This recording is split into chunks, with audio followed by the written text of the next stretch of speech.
Antes de irnos al corte, vamos a platicar con José Yunes Zorrilla. Él es legislador federal, secretario de la Comisión de Hacienda. Estuvo allí presente en la sesión que duró 18 horas y que todavía hasta estos momentos, y que gracias a que no se ha reanudado, podemos platicar con el diputado qué fue lo que pasó ayer y sobre todo qué es lo que se tiene en contra y cuáles han sido los argumentos. Muchos de las organizaciones civiles señalan que son, efectivamente que no son viables, lo que están proponiendo la bancada de Morena y partidos aliados. Buenas tardes. Buenas tardes, Nixi, muchas gracias por la invitación. Ese es el sentido de la participación del grupo parlamentario al que pertenezco, que es el PRI, el de poder generar modificaciones. El marco normativo es la ley del impuesto sobre la renta, y ahí hemos tenido principalmente dos puntos de diferencia con la propuesta del gobierno y de su partido en la Cámara. Lo que tiene que ver con la deducibilidad de personas físicas para las donatarias, que cancela buena parte de los flujos y de los recursos de organizaciones que cumplen una función social que muchas veces no realiza el gobierno. Y el otro tema es el que de manera puntual implica gravar de manera muy pesada la actividad primaria del campo mexicano, como lo están planteando, y en ese sentido pues no hubo posibilidades de acuerdo, y hasta el último momento dimos el debate, se rehusó el debate, y lamentablemente tienen los votos para poder de manera unilateral alcanzar las mayorías. En democracia marcan diferencia. Todo esto que se dijo ayer a lo largo de todas estas horas, el jaloneo, los empujones, mucho de esto también señalaban diputadas de su partido que hubo violencia política de género. ¿Qué nos dice de todo esto que se llevó a cabo? La verdad es que hubo expresiones y manifestaciones indignas de la Cámara de Diputados.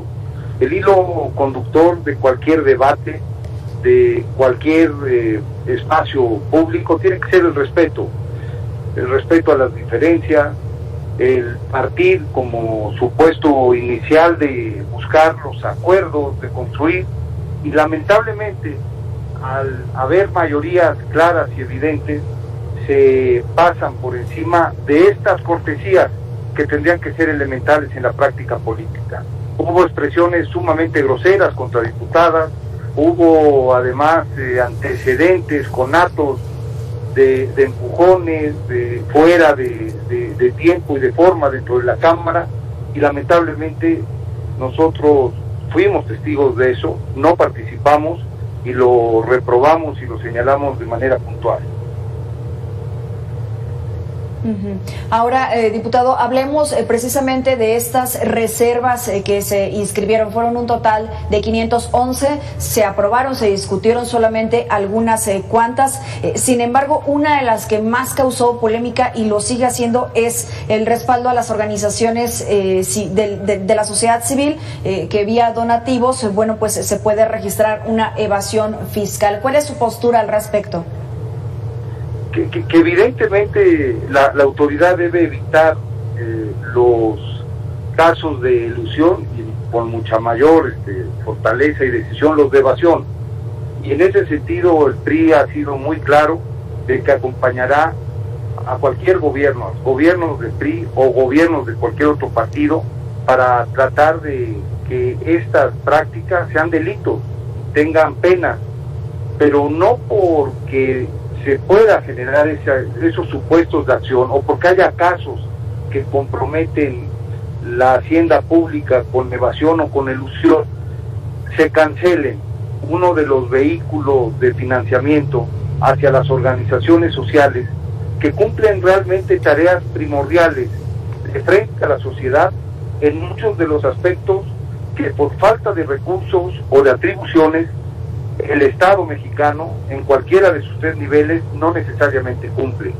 Hay cerca de 9,000 asociaciones que viven de las donaciones tanto de personas físicas y de personas morales, en una gama particularmente amplia de temas a tratar, que van desde lo cultural y deportivo hasta los temas de salud, la Cruz Roja podría ser uno de esos casos, que lamentablemente van a ver afectados su financiamiento y por tanto su posibilidad de cumplir con su objeto social, con esta medida que implica que las personas físicas hoy no puedan deducir la misma cantidad que antes deducían frente al Servicio de Administración Tributaria. Y en este sentido me parece que es un despropósito. Macario Schettino estuvo en entrevista con nosotros en Mega Noticias MX y nos señalaba que precisamente esta miscelánea fiscal presentada lo que busca es recaudar más fondos para los proyectos que tiene el gobierno federal y sobre todo para los programas sociales que básicamente ya no le está alcanzando a la actual administración. Vamos a escuchar lo que nos dijo y regresamos con usted, legislador. Y es que uno de los sectores que, dicho por usted, señor, pues puede ser afectado el sector agropecuario. Sí, mire, se crea en el impuesto sobre la renta un nuevo régimen simplificado que llaman de confianza, que en términos generales no es malo, que tiene dos vertientes, uno para personas morales, para empresas, para negocios, y otra para personas físicas.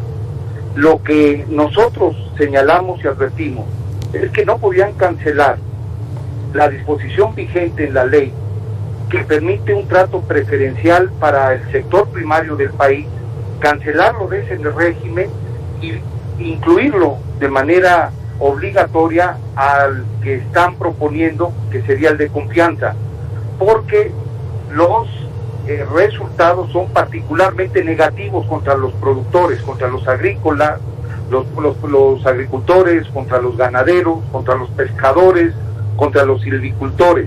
En el régimen vigente, los productores del sector primario que tenían ingresos de 0 pesos hasta 1.3 millones de pesos estaban exentos. Hoy solamente van a quedar exentos los que tienen ingresos hasta 900,000 pesos. Los que están entre 900,000 y el 1.3 millones tendrán que pagar un nuevo impuesto. Este gobierno había dicho que hacía maravillas sin subir impuestos. Los productores del sector primario que están en la brecha, que tiene como rango el 1.3 millones de pesos y los 900,000, van a tener que pagar, cuando antes no lo pagaban, un nuevo impuesto. Y ahí está mintiendo el gobierno. Y lamentablemente, este tránsito de dos regímenes, el de agapes al de régimen simplificado de confianza, a quien realmente afecta es a los medianos productores, a los productores que han hecho del campo productivo, esos que no tienen apoyo ni de insumos, ni de tecnología, ni de plantas, que han perdido la posibilidad de financiamiento, que han hecho de esta actividad una heroicidad en función de sus recursos propios, y que el Estado, sin darle a través del gasto ningún tipo de solvente y de apoyo, lo hacía a través de un estímulo fiscal, que era una tasa preferencial del 21%. Hoy, los productores que están en esa condición van a empezar a tener que tributar, en lugar de 21% del impuesto sobre la renta, 35%, que es la tasa general para ingresos mayores a 3 millones de pesos. Es decir, a partir del 1 de enero, los pequeños productores, los que están entre 3.5 millones de pesos y 14 millones de pesos de ingresos al año, van a tener que pagar por sus ingresos 35% de la tasa general del impuesto sobre la renta.